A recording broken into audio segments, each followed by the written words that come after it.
My final shift ended with the screech of steel and a searing pain ripping through my arm. When I came to, I was lying in a cold, white hospital room, one side of my body wrapped tightly in bandages.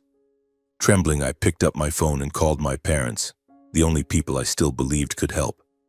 They answered, stayed silent for a few seconds, then hung up after saying a single curt sentence: "We can't do anything for you."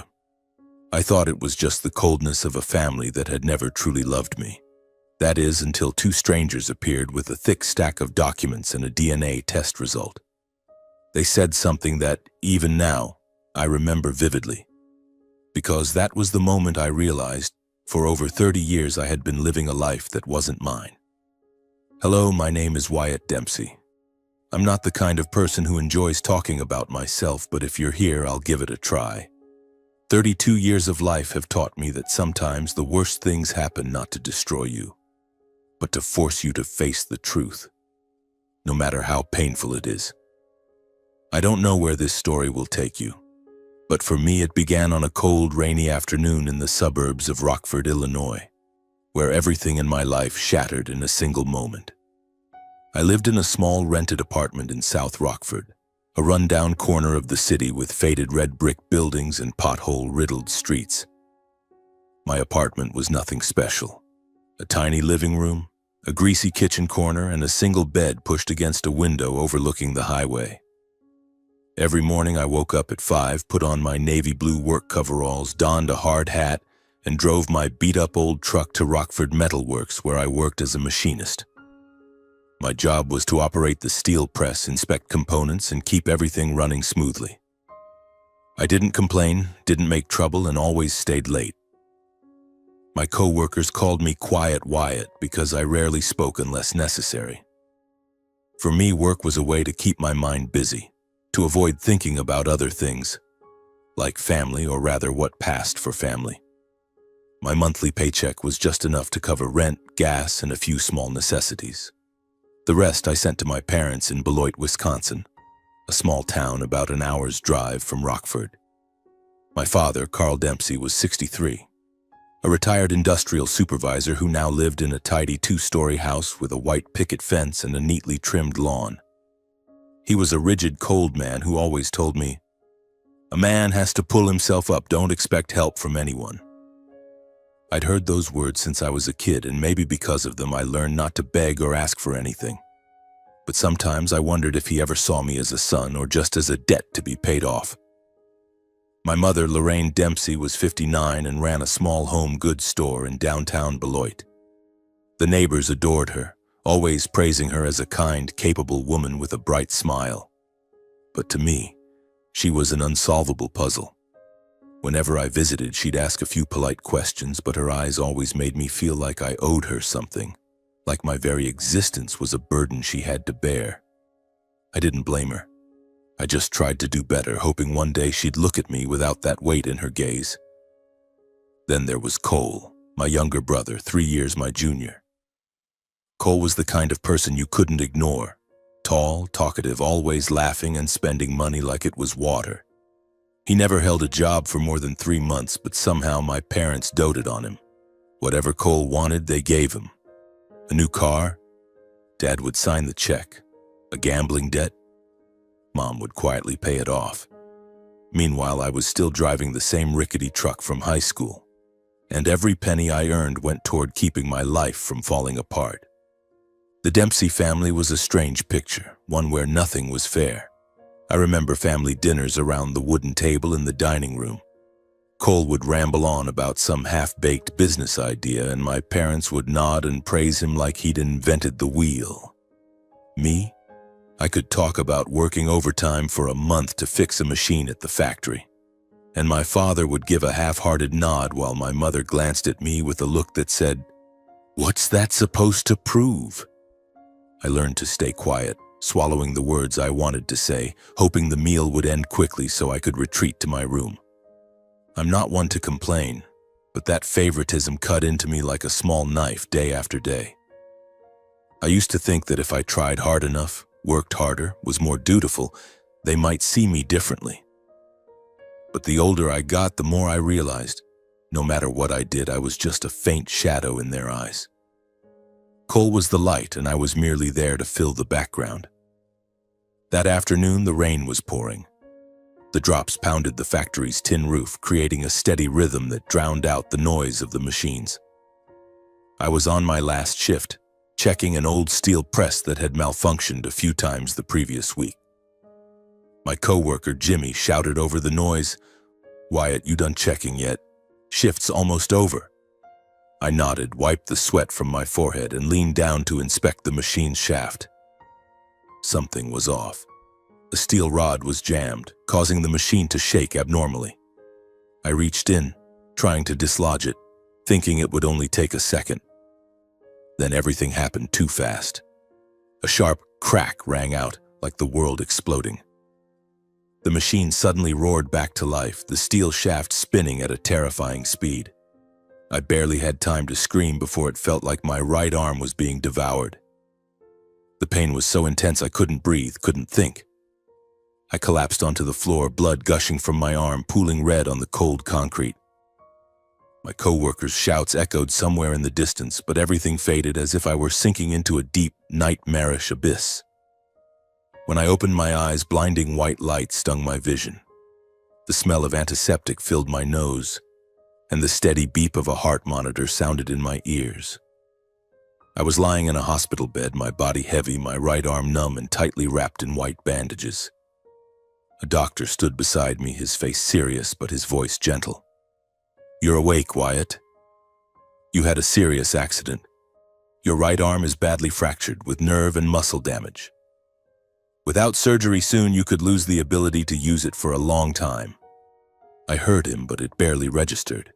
My mind was stuck on one question. How much will the surgery cost? The doctor looked at me, hesitating, and didn't answer, only saying I should focus on resting and recovering. I nodded, forcing a weak smile, but inside I felt my entire world crumbling. My right arm, wrapped in a cast, throbbed with pain, a constant reminder that every passing second brought me closer to the possibility of losing my work. The only thing keeping my life from slipping through my fingers. Lying in the hospital bed, the white fluorescent light from the ceiling stung my eyes. I closed them, trying to push away the pain and the fear clawing at my chest. I didn't have good insurance, no savings. All I had was an old truck, a rundown rented apartment, and my parents, Carl and Lorraine Dempsey. They were my last flicker of hope. Despite years of feeling like an outsider in my own family, I still believed that in this moment, as I lay here with my arm nearly crushed, they wouldn't turn their backs on me. I took a deep breath and reached for the phone on the bedside table. Every movement made me grit my teeth in pain, but I ignored it. I dialed the number for the house in Beloit, listening to the slow, drawn-out rings, each one pulling me deeper into a bottomless pit. My mother answered. Her voice was soft but cold, like she was speaking to a bank clerk rather than her son. "Wyatt? What's wrong?" I tried to keep my voice steady, though my heart was pounding. "Mom, I had an accident at the factory. My arm, it's badly injured. The surgery costs a lot. I need help." I paused, waiting for a question, a word of comfort, anything to show she cared. But there was only silence on the other end. Then my mother spoke, her voice flat. "I'll talk to your father. Wait for us to get back to you." Then she hung up without asking if I was in pain, if I was okay. I gripped the phone tightly, staring at the dark screen. "Get back to you." The words echoed in my mind, fragile as a promise I knew deep down would never be kept. But I waited. I told myself they'd call back soon. Maybe they were figuring out how to get the money or driving here already. I pictured my mother walking into the hospital room, taking my hand, and my father giving me a reassuring pat on the shoulder, saying everything would be all right. I clung to that image, even though deep inside I knew it was as distant as a dream I no longer had the faith to chase. Time dragged on. 1 hour, then 2. The phone remained silent. I stared out the window where raindrops streaked down the glass, as blurry as my thoughts. The hospital room was cold, filled only with the steady beeping of the heart monitor and the faint shuffle of nurses' footsteps in the hallway. I tried to sleep, but every time I closed my eyes, I saw the steel press spinning wildly, heard the screech of metal, and felt the pain tearing through my body. I'd jolt awake, gasping, sweat soaking my forehead. And then I'd look at the phone again, hoping the screen would light up with a call from Beloit. The next morning, still no word. I told myself they were probably busy. My father never liked being bothered, and my mother always had a million things to do at the store. But as the sun climbed higher, its harsh light streaming through the window, I couldn't lie to myself anymore. I dialed my father's number, my hand shaking so much I nearly dropped the phone. It rang 3 times before he picked up. "Wyatt?" His voice was gruff, carrying the familiar irritation I'd known since childhood. "What is it?" I repeated my story, trying to keep my voice from breaking. "Dad, I had an accident at the factory. My arm's badly hurt. I can't afford the hospital bills. I need you and Mom to help." I paused, waiting. But his response came faster than I expected, sharp and cold like a knife. "Don't bother us. We're too old to help." Then he hung up, without explanation, without hesitation. I stared at the phone in my hand, its black screen swallowing the last shred of hope I had. It felt like someone was squeezing my chest, making it impossible to breathe. I wanted to scream, to call back, to demand why, but I couldn't.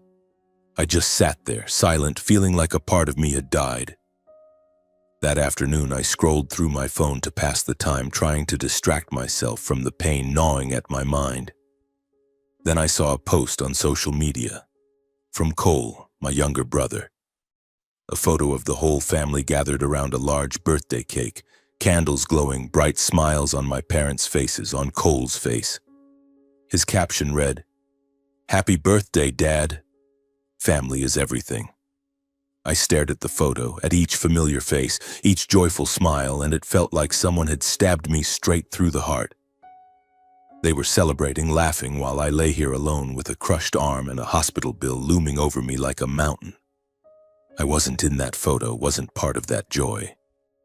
I had never truly been part of that family. I turned off the phone and tossed it to the foot of the bed. The pain in my arm was nothing compared to the loneliness swallowing me whole.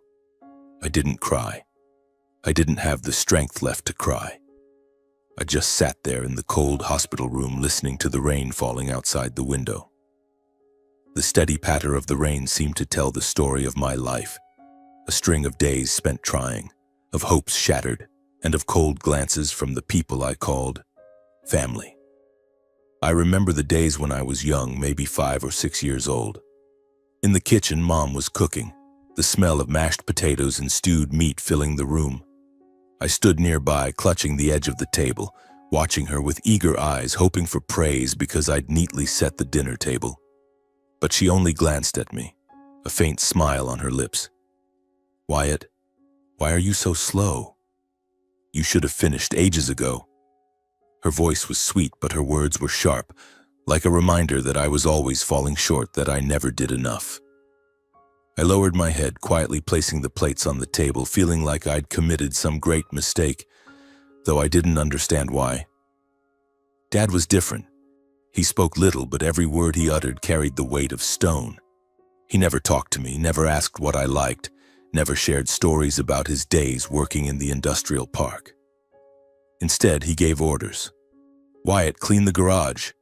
Wyatt, fix the car. Wyatt, don't waste my time." I obeyed without question because any delay would make his gaze freeze the entire room. Once I spilled a glass of water during dinner. Just a glass of water, but Dad shot up, roaring as if I'd committed a terrible crime. "Foolish. Can't you do anything right?"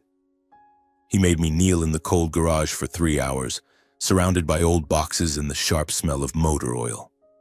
I knelt there, trembling, not daring to cry because I knew crying would only make him angrier. Meanwhile, Cole, my younger brother, seemed to live in a different world. When Cole messed up, everything was brushed off. He broke Mom's favorite vase, and she just laughed, ruffling his hair and saying, "It's okay, sweetheart, just be careful next time." Cole lost his brand new bike, and Dad just shrugged, buying him another one the next week. Cole was the light in that house, while I was just a faint shadow. quietly doing everything to avoid being noticed, to avoid being blamed. My birthdays were the clearest proof of that difference. I remember my 8th birthday when I eagerly awaited a gift, anything, a toy car, a book, or even just a hug. But when I walked into the living room, Mom handed me an old, faded sweater that smelled of musty fabric. "It's Cole's, but he doesn't wear it anymore. Use it for now." I took the sweater, forcing a smile, but inside I felt hollow. No birthday cake, no candles, no words of celebration. Meanwhile, Cole's birthdays were always a grand event. The house sparkled with balloons, the table overflowed with sweets, and my parents beamed, taking pictures of him with expensive gifts. I stood in the corner of the room pretending to be busy, but really just hiding the tears welling in my eyes. As I grew older, I tried to find ways to please my parents. I thought if I was good enough, obedient enough, hardworking enough, they'd see me differently. In high school, I wanted to join the football team. I dreamed of afternoons running on the field, hearing cheers, feeling like I belonged somewhere. But when I told Mom, she gave a faint laugh, her eyes cold. "Football, that's for kids from well-off families, Wyatt. You should get a job at the auto shop, earn some money." I didn't argue because I knew arguing was pointless. So I spent my afternoons after school in the auto shop, hands stained with grease, while Cole was sent to college in the city, fully funded, with my parents boasting to relatives that he was the pride of the family. Every time I went home, I tried to do things to be noticed. I fixed the plumbing, mowed the lawn, repainted the fence, hoping just once to hear a thank you or see a nod of approval. But Dad stayed silent, and Mom glanced at me like my efforts were just obligations, not worthy of praise. I learned to endure swallowing my disappointment, telling myself that if I tried long enough, one day they'd see me, truly see me as their son. The most painful memory that haunts me is the evening after my high school graduation. I stood on the porch holding my diploma, filled with a mix of pride and hope. I'd worked hard, studied day and night to earn high grades, thinking this time my parents would look at me differently. But from inside the house, loud music blared. Cole was throwing a party with his friends, their laughter filling the air, lights from the living room spilling out into the yard. No one came out to see me. No one asked about my diploma. No one offered congratulations. I stood there under the dim streetlight, my shadow cast on the ground. The night air was cold, but not as cold as the loneliness crushing my heart. Now, lying in this hospital bed, those memories flood back like a sentence passed long ago. I was never truly their son in their eyes. What I called family was just an empty shell, one I tried to fill with futile hopes. I closed my eyes, feeling tears spill down my cheeks, not because of the pain in my arm, not because of the massive hospital bill. I cry for a truth I've tried to avoid for 30 years. Perhaps in all my life, I've never been truly loved. I open my eyes and look out the window. The rain still falls, steady like a mournful song about my life. In this cold hospital room, I feel like a lost child, unsure of where I belong. My parents abandoned me, not just today, but long ago. And I, despite trying my whole life, still haven't found a place to call home. Several days had passed since my father hung up with his curt, cold words. "Don't bother us." I no longer waited for a call. The phone lay silent at the foot of the bed, a lifeless object reminding me that the entire world seemed to have turned its back on me. My right arm, wrapped in a cast, still throbbed with pain, but I barely noticed. Physical pain couldn't compare to the emptiness gnawing at my heart. I lay there, staring at the ceiling, trying not to think, but memories surged like relentless waves crashing against the shore. That morning, faint sunlight slipped through the window, casting a pale glow on the white-tiled floor of the hospital room.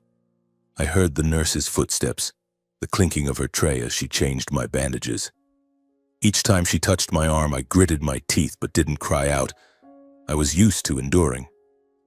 She gave me a gentle smile, offering a few words of comfort, but I only nodded, not responding. I didn't want to talk, didn't want anyone's pity. I just wanted to be alone, to let the pain settle. Then the door swung open, startling me. 2 men walked in. stern, composed, in a way that told me they weren't ordinary visitors. One was tall, with salt and pepper hair, dressed in a gray suit. The other, younger, carried a thin stack of documents. They introduced themselves as agents from the FBI and the Rockford Police Department. My heart pounded, confusion swirling. I thought they might be here about the factory accident, perhaps a routine investigation into workplace safety. But their eyes, especially the older man's, carried something that unsettled me. "You're Wyatt Dempsey, correct?" the man with salt and pepper hair asked, his voice deep and clear. I nodded, trying to stay calm despite the storm brewing inside me. They asked me to confirm basic information: date of birth, place of birth, parents' names, social security number. I answered, my voice hoarse from days of little use. They took notes, nodded, but said nothing more. The air in the room grew heavy, as if something momentous was about to unfold.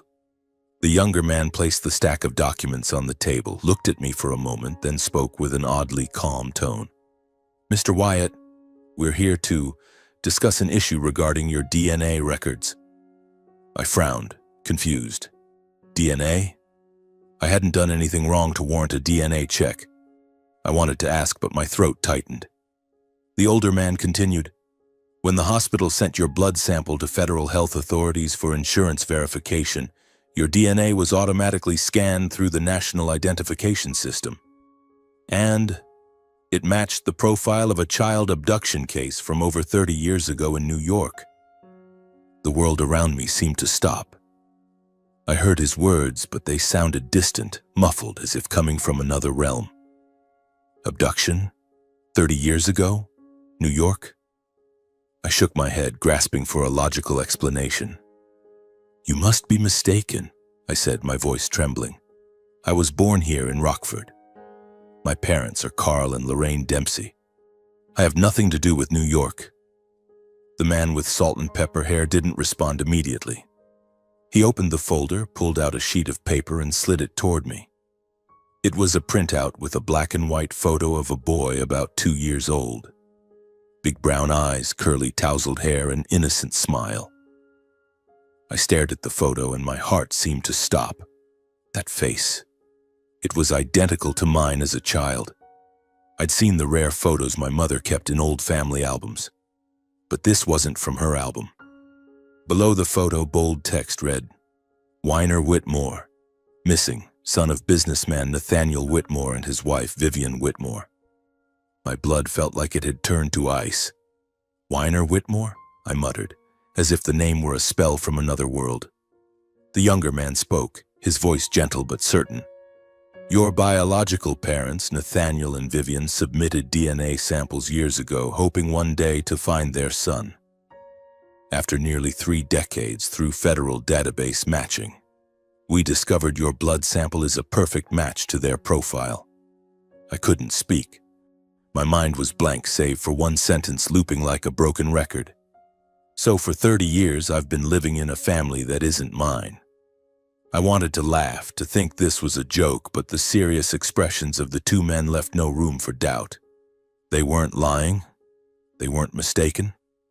The older man handed me another sheet, asking me to sign to consent to a second DNA test for full verification. I took the pen, my hand shaking so badly the ink smudged on the paper. I signed, not knowing what I was doing, only knowing I needed answers, no matter how terrifying. Before leaving, they gave me a business card saying a lawyer representing the Whitmore family would meet me the next morning. "They've been waiting for you for a long time," the older man said, his voice softening as if he too felt the weight of this moment. When the door closed, I sat there, still clutching the business card. The steady beep of the heart monitor filled the room, but I no longer heard it. Nathaniel Whitmore, Vivian Whitmore. Names so foreign, yet tied to me by an invisible thread I couldn't comprehend. I thought back to the years of being belittled, called useless, the cold glares from Carl, the sweet but cutting words from Lorraine. I remembered the family dinners where I never belonged, the birthdays without cake or gifts. All the injustices, the pain I endured now stood out like a painting drawn in cruel truth. I didn't belong to the Dempsey family. I had never belonged to them. The business card from the lawyer representing the Whitmore family remained in my hand, its edges crumpled from being clutched too long. I stared at it, the tiny letters dancing before my eyes. I couldn't sleep that night. The steady beeping of the heart monitor mingled with the sound of rain outside the window, but it only made me feel more lost. Who was I? Wyatt Dempsey, the machinist from Rockford, or Weiner Whitmore, a child stolen from New York? The question burrowed deep into my mind unanswered. The next morning, pale sunlight filtered through the curtains, casting a faint glow on the cold tiled floor. I was trying to eat a sandwich the nurse had brought when the door opened. A man walked in, about 50 years old, dressed in a sharp navy suit, his hair neatly combed, his eyes keen but not cold. He introduced himself as James Hartley, the lawyer for the Whitmore family. He held a thick stack of documents, and his voice, though calm, carried a weight that made me sit up straight instinctively. "Mr. Wyatt," he began, his tone deep and clear, "the second DNA test has confirmed it. You are Weiner Whitmore, the long-lost son of Nathaniel and Vivian Whitmore. The match is absolute, with no margin of error." He slid the stack of documents toward me. On top was a sheet filled with numbers and charts I couldn't decipher, but the bolded line at the bottom seared into my eyes. Probability of match, 99%. I stared at the paper, my hands trembling, unable to find words. Weiner Whitmore. That was me. Yet I still couldn't believe it. Mr. Hartley continued, "Nathaniel Whitmore has been informed. He's on his way from New York to see you. He's eager to meet you." His voice softened, as if he understood that these words weren't just information. They were a bomb shattering my entire world. I nodded, speechless, because I didn't know what to say. Meeting my real father, a man I never knew existed? I felt like I was standing on the edge of a cliff, unsure where the next step would lead. That afternoon, the door opened again. I looked up, and this time it wasn't a nurse or a lawyer. It was an older man, his hair streaked with silver, wearing a gray wool coat, his deep brown eyes brimming with emotion. Before I could speak, he introduced himself as Nathaniel Whitmore, my biological father.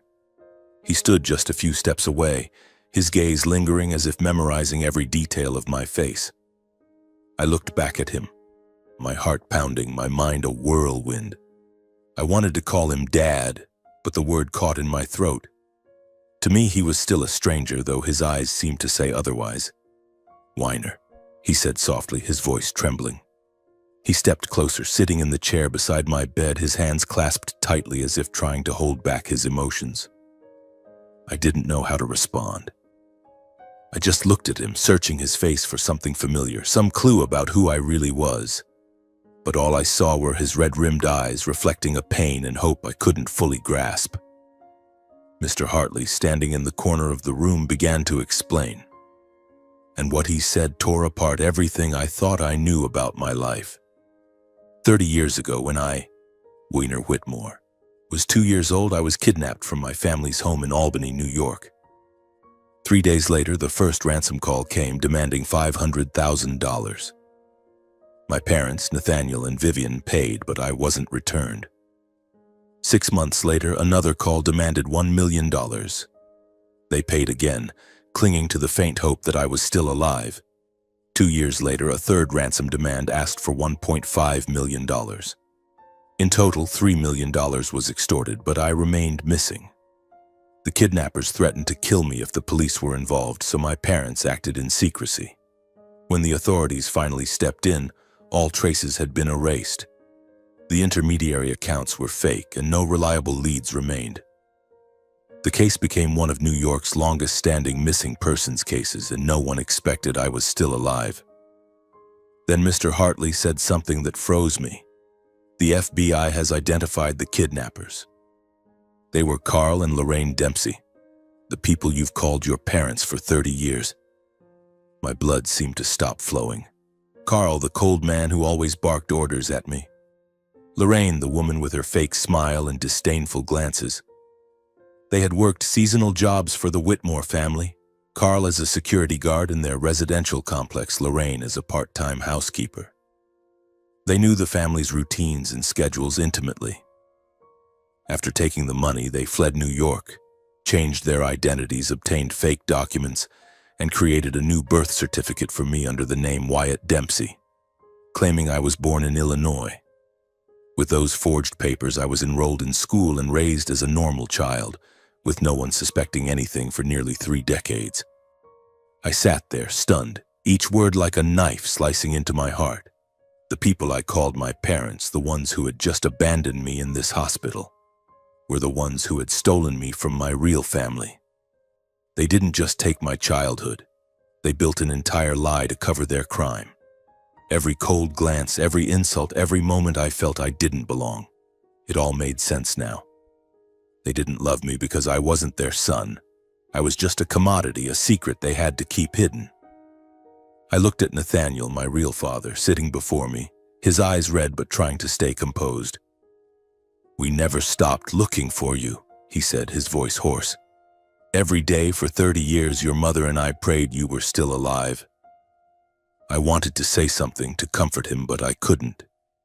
The words caught in my throat, and all I felt was a storm inside, anger, pain, and an emptiness I couldn't name. A few weeks later, I was discharged from the hospital.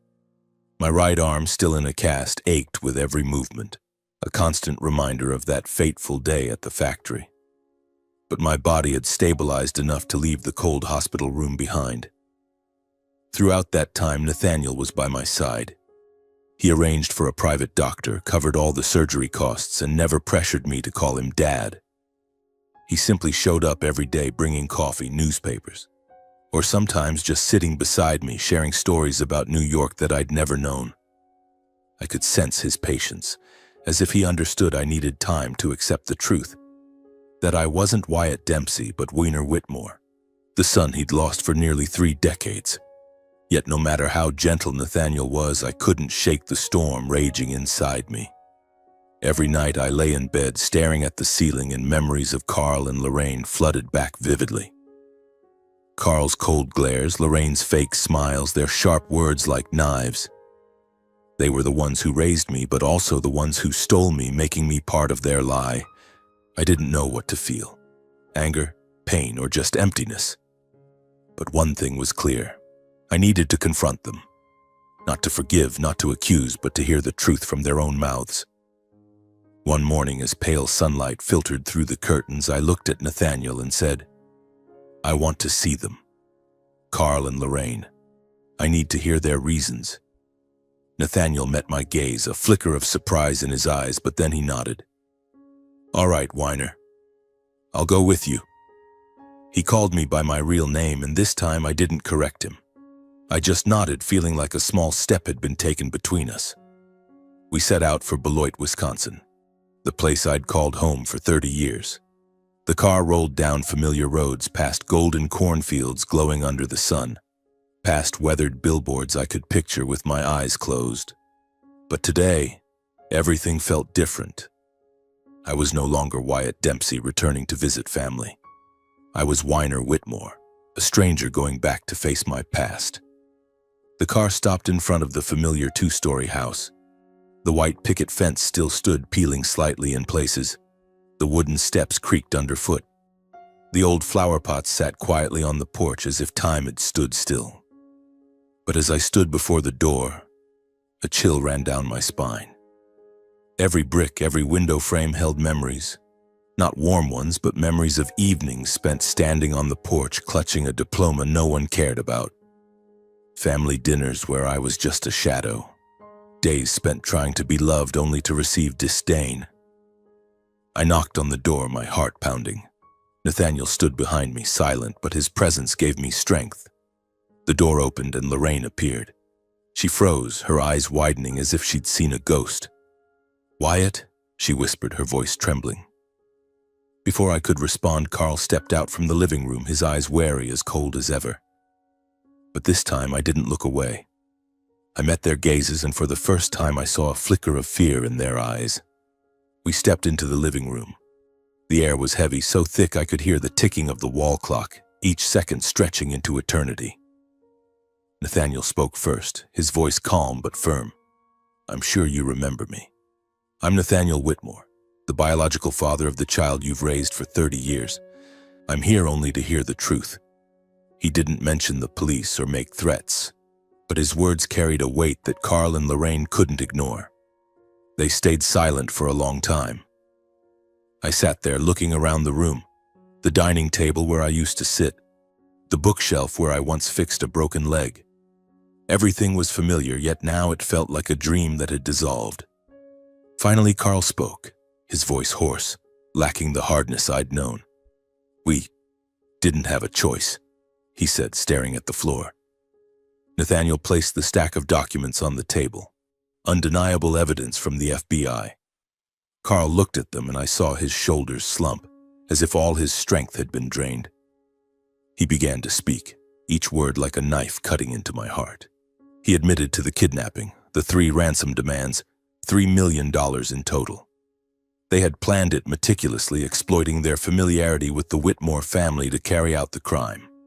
After taking the money, they fled New York, changed their identities, and forged a birth certificate for me as Wyatt Dempsey, claiming I was born in Illinois. Lorraine began to cry, her sobs breaking the silence. She said, trembling, that at first she cared for me out of fear, worried that if they didn't keep me, Carl would be exposed. But over time, every time she looked at me, she saw her guilt, a guilt too heavy to face. To cope, she became cold, controlling, and disdainful, as if blaming me would ease her pain. Carl was different. To him, I was living proof of their crime, a dangerous liability he had to keep hidden until his dying day. I listened, but it felt like I was no longer myself. Each word they spoke peeled back layers of my childhood memories, revealing a raw truth. I was just a tool, a secret, a lie. I looked around the house, everything familiar yet now utterly foreign.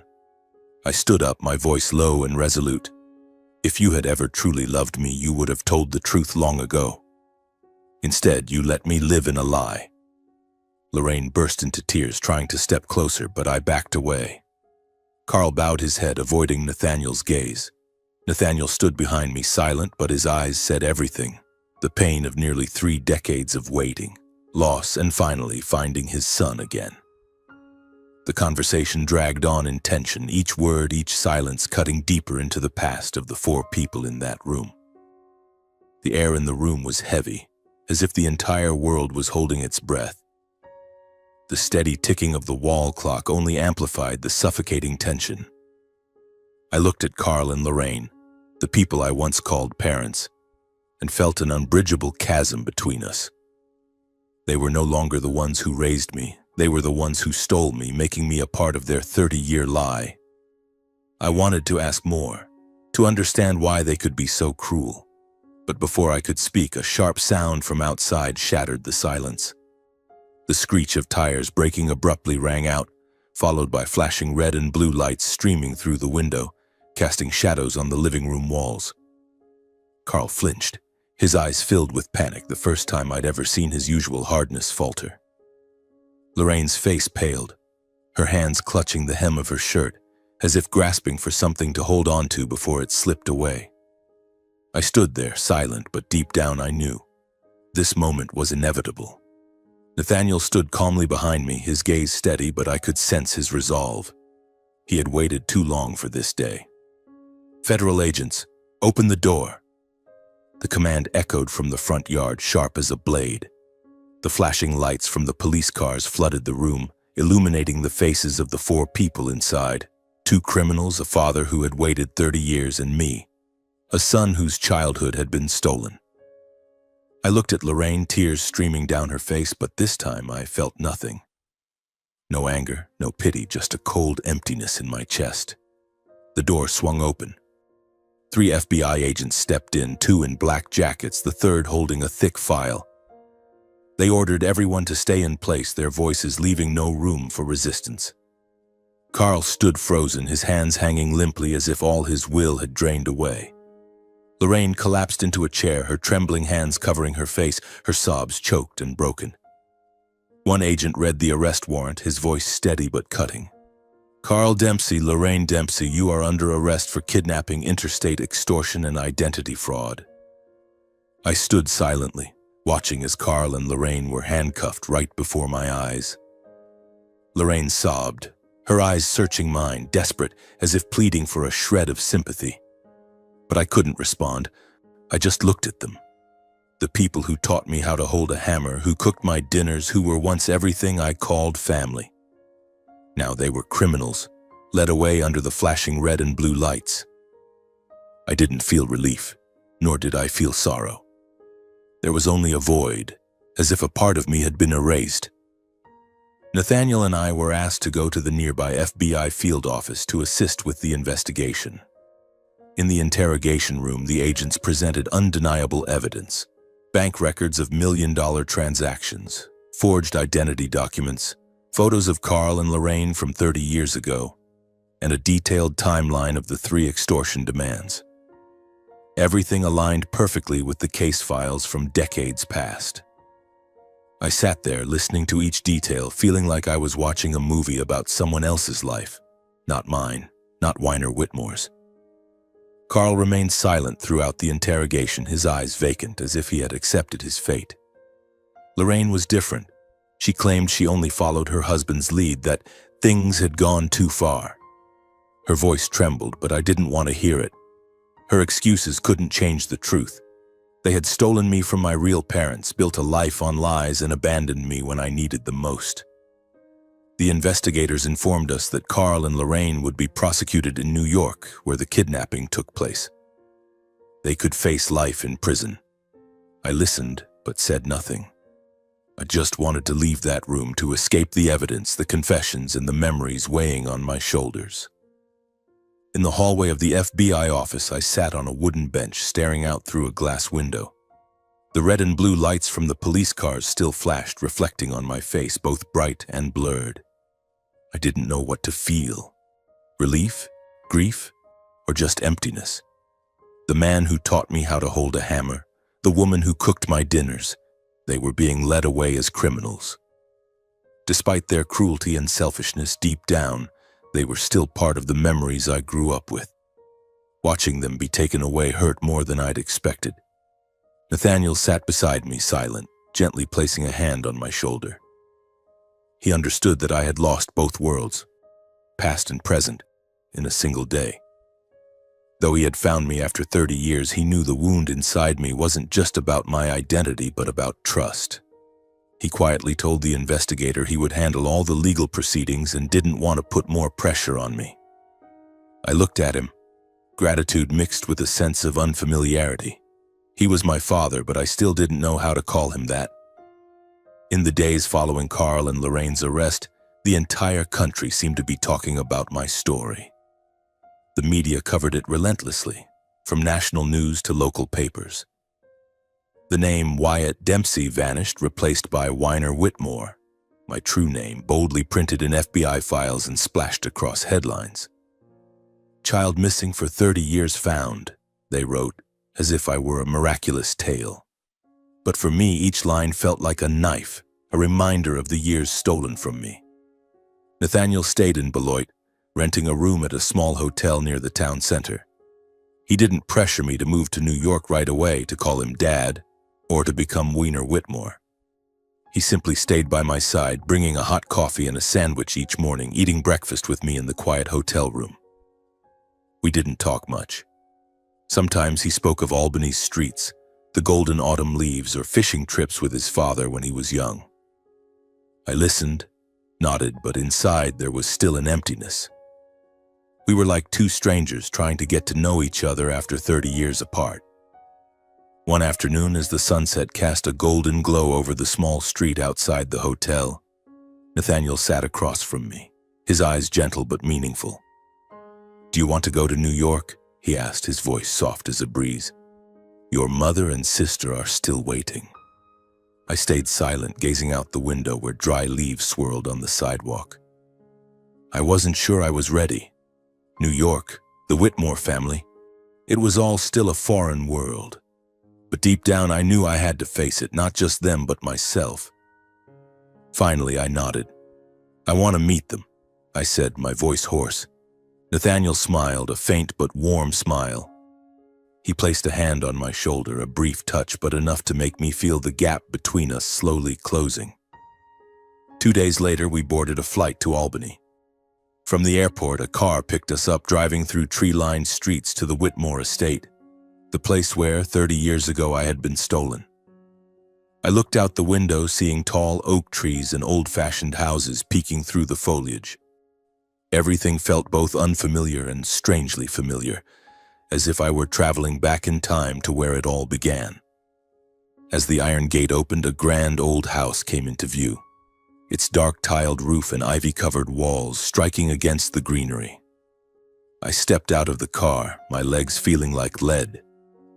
Nathaniel walked beside me, silent, but his eyes seemed to guide me.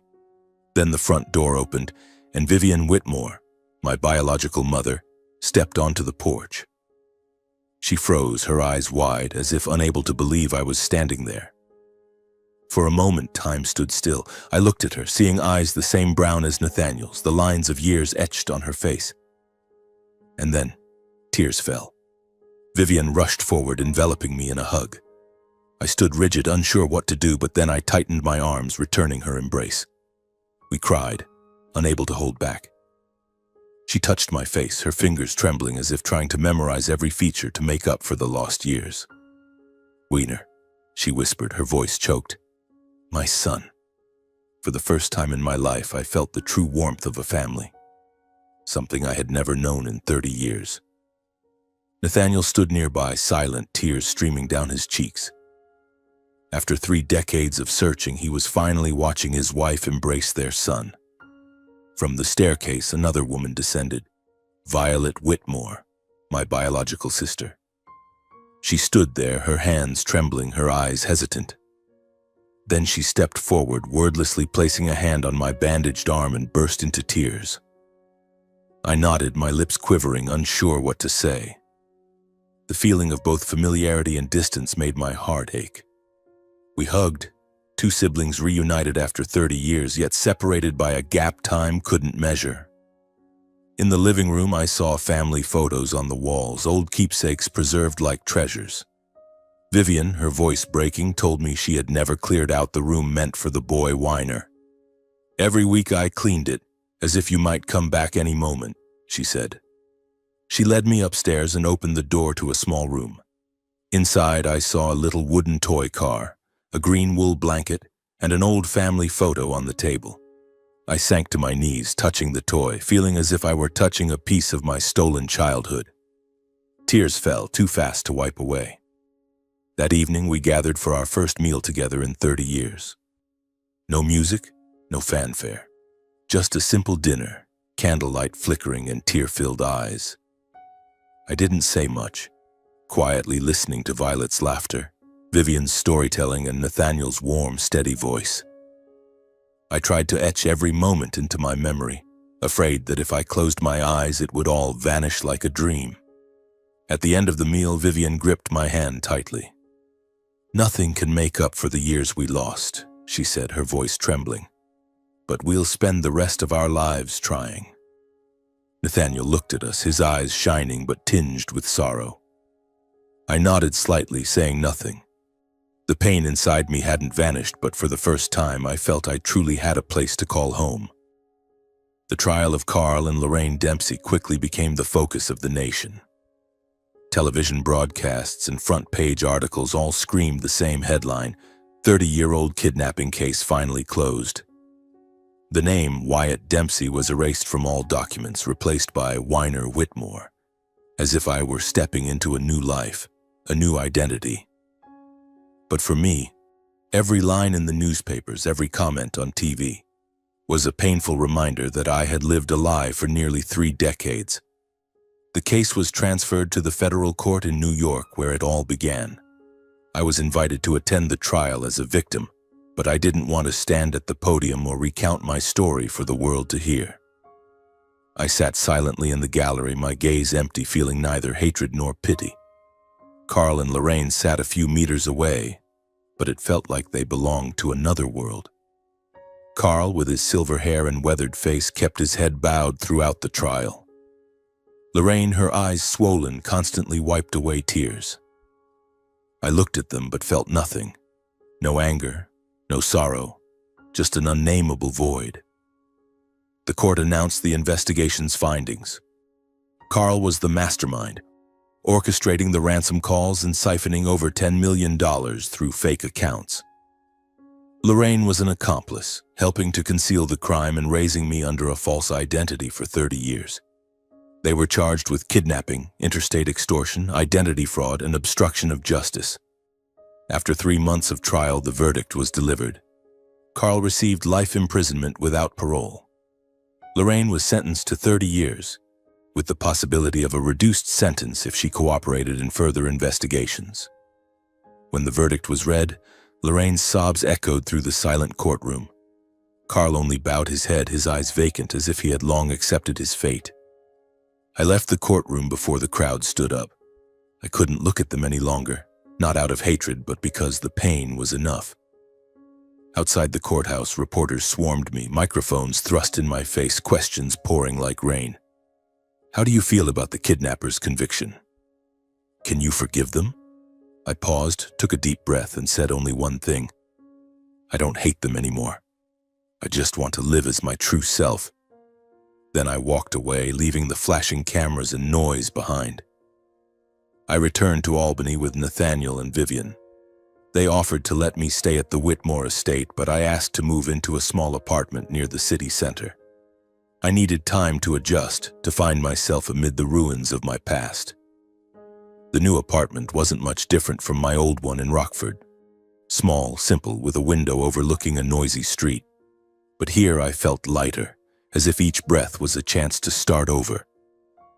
On Nathaniel's advice, I began attending therapy sessions. The therapist suggested I write down my memories as a way to heal. I spent hours at the kitchen table, piecing together fragmented moments. The years in Beloit, Carl's cold glares, Lorraine's fake smiles, and the first warm moments with the Whitmore family. Each word was a knife, but also a step toward letting go of the past. Though I inherited a substantial fortune from the Whitmore family, I lived as I always had, driving my own car, cooking my own meals, and finding work as a technical consultant at a local machine shop. I didn't use the Whitmore name for special treatment. I wanted to stand on my own, as I had for the past 30 years. On weekends, I returned to the Whitmore estate for dinner with the family. Vivian's Sunday meals were always lavish, the scent of fresh-baked bread and stewed meat filling the house. Violet often shared stories of her childhood, growing up with the shadow of a lost brother. She spoke of times she looked into my old room, imagining I was still there.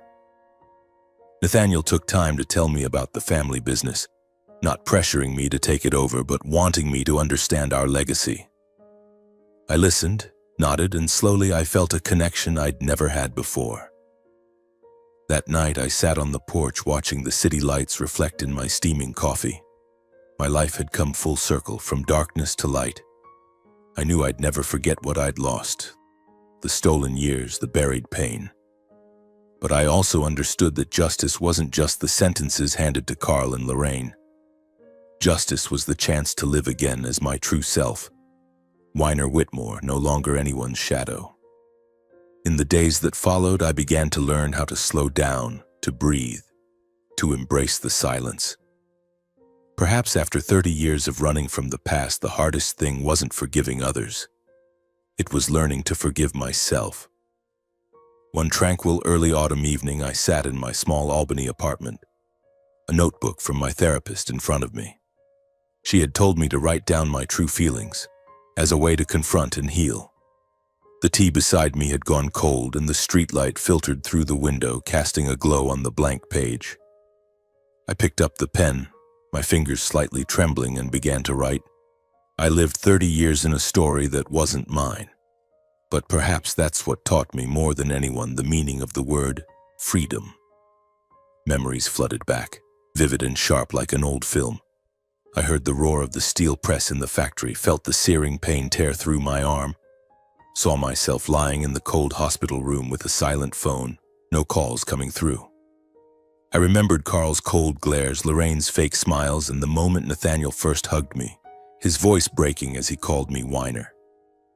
Each memory was a cut, but also a piece of the puzzle, helping me understand that life, despite its wounds, always leaves a door open. You just need the courage to step through. I kept writing, each line pouring from my heart. Justice to me wasn't watching Carl and Lorraine be punished. Justice was no longer letting them control my emotions.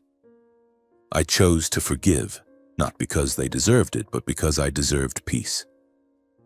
Hatred, I realized, is an invisible chain binding you to the past. Sometimes the only way to be free is to let it go. I let go not to forget, but to move forward, to stop carrying the weight of those stolen years. In the notebook, I wrote about family, not just where you're born, but where you choose to belong. I once thought I had no one, that I was a lonely shadow in Carl and Lorraine's house. But with Nathaniel, Vivian, and Violet, I realized family isn't just blood. It's in the way they opened their hearts to me, the way they patiently walked through my pain with me. Vivian didn't try to erase my past. She held my hand, guiding me through the wounds. Nathaniel didn't push me to become an heir. He just wanted me to know I always had a home. Violet, with her stories of her childhood, showed me I was never forgotten, even when I didn't know they existed. During an interview after the trial, when a reporter asked how I wanted to be remembered, I said, "I don't want to be remembered as a kidnapping victim, but as a man who chose to stand up, to live honestly and kindly, even when the world lied to him." Those words weren't for show, they were a promise to myself. I declined Nathaniel's offer to take an executive role in his company. Instead, I chose to work as a community advisor for the Whitmore Foundation, helping missing children and victims of domestic violence. To me, helping them find themselves was the best way to know I was truly healing. One day, I was invited to speak at a local university. Standing before hundreds of students, I looked into their young, hopeful eyes and said, "Sometimes we can't choose where we come from, but we can always choose how we live afterward." I shared my journey not to boast, but to show them that life, however harsh, always has an escape. I urged them to cherish the simple things, a home, a meal, someone willing to listen, because those were what I'd lost for 30 years. And I emphasized, don't let your past define you. It's where you came from, not where you have to stay. As dawn broke, I closed the notebook. I stepped onto the balcony, feeling the cool late autumn breeze. The sky was shifting colors, the radiant sunrise filtering through the trees like the light I once thought I'd never see again. I took a deep breath, and for the first time I felt lighter. I was no longer the stolen child, no longer Wyatt Dempsey living a lie. I was Weiner Whitmore, a man who had found himself amidst the fragments of his past. Standing on the balcony, watching the first rays of dawn pierce through the trees, vibrant and warm, I reflected on my life.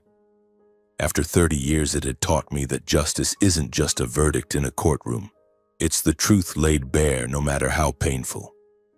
Love isn't just in blood ties, but in the way people choose to stay, to hold hands through wounds.